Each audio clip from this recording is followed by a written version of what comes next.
Dear students, today we will start where we left it in the previous video, the 100 dresses. Today, even though they had been late to school, Maddie was glad she had not had to make fun of Wanda. Today, both Wanda's wait was done by Maddie and Peggy, but she did not come. That is why they kept waiting for long and they were late. But at least Maddie was happy that she did not have to forcefully tease Wanda along with her friend. She worked her arithmetic problems absent-mindedly. 8 times 8, let's see. She wished she had the nerve to write Peggy a note, because she knew she never would have the courage to speak right out to Peggy, to say, "Hey Peg, let's stop asking Wanda how many dresses she has."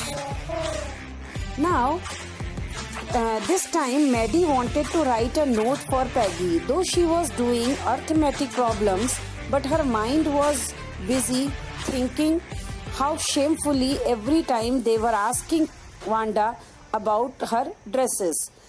She knew it very well that in front of her it was very difficult for her to express all her feelings. That is why she wanted to write a note for Peggy, and she had started the letter as that, "Dear Peg, we should stop asking dresses how many dresses Wanda have. This game we should stop." When she finished her arithmetic, she did start a note to Peg. Suddenly she paused and shuddered. She pictured herself in the schoolyard, a new target for Peg and the girls. Peggy might ask her where she got the dress that she had on, and Maddie would have to say it was one of Peggy's old ones that Maddie's mother had tried to disguise with new trimmings, so no one in room 13 would recognize it. Now, she wanted to write it, but she changed her mind because she considered herself in the place of Wanda, because she was also very poor, and when people will get to know this, they would target her. The same thing. They could ask her from where she had purchased that dress, what she was wearing at that time, and she would be forced to tell it was given to her mother by Peggy's mother, and her mother had changed a little on that dress so that nobody in that room number was able to recognize it.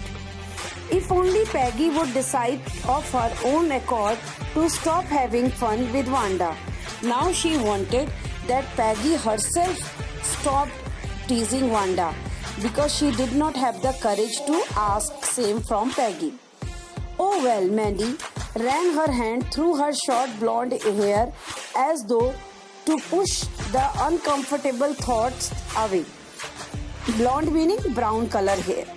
Then Maddie put her finger into her hair, blonde hair, and she wanted to forget everything, because thinking about Wanda, thinking about Peggy, thinking about the game Peggy had invented to tease Wanda, it was all disturbing her.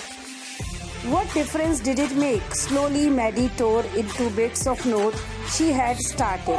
She was Peggy's best friend, and Peggy was the best liked girl in the whole room. Peggy could not possibly do anything that was really wrong, she thought. Now she torn out that paper, because now she had focused on Peggy, that Peggy was her best friend and Peggy could never do anything which was not good for her. That is why she torn it into pieces. Means this time also she had shifted her mind to talk to Paddy regarding Wanda's teasing. As for Wanda, she was just some girl who lived up on Bogging Heights and stood alone in the schoolyard. She scarcely even ever said anything to anybody. The only time she talked was in the schoolyard about her 100 dresses. And as far as Wanda is concerned, she was just like any other ordinary girl who was living in Boggins Height. She was not at all speaking anybody. Only once she described about her 100 dresses. That day only she spoke. Maddie remembered her telling about one of her dresses, pale blue with colored trimmings, and she remembered another that was brilliant jungle green with a red sash. You would look like a Christmas tree in that, the girls had said in pretended admiration. Maddie remembered how Wanda described her two dresses in a detailed way, and the girls, those who were not believing on Wanda at all, they said, "Oh, you would look like Christmas tree in that dress." Actually, they were only teasing Maddie and Wanda, because they knew she did not have so many dresses. Every day she was coming in faded blue colored uniform. Thinking about Wanda and her 100 dresses all lined up in the closet, Maddie began to wonder who was going to win the drawing and coloring contest. Till yet, Maddie was thinking about playing that games, that Wanda's 100 dresses. Everything was coming and bothering her mind.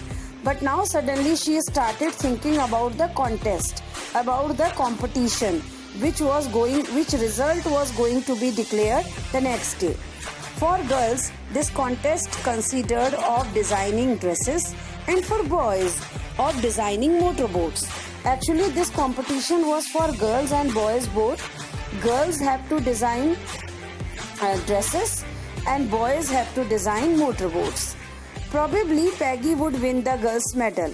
Peggy drew better than anyone else in the room. She was thinking that maybe Paddy was going to win this contest because Paddy's drawing was best in that room number 13 in her class.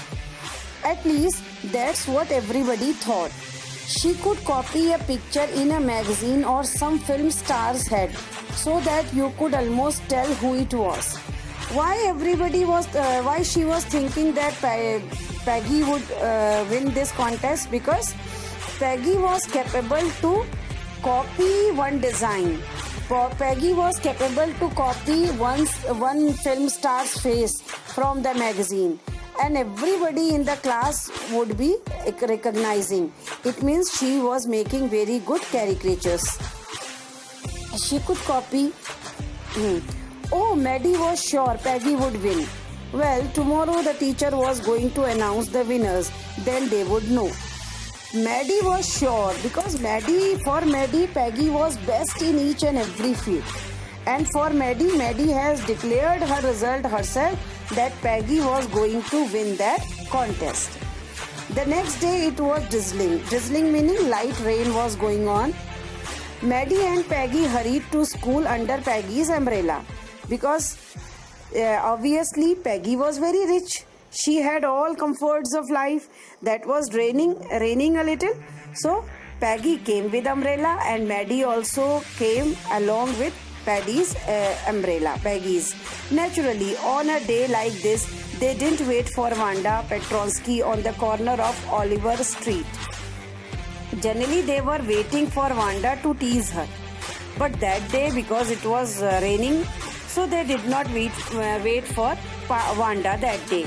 Meaning directly they went to school. The street that far, and they directly reached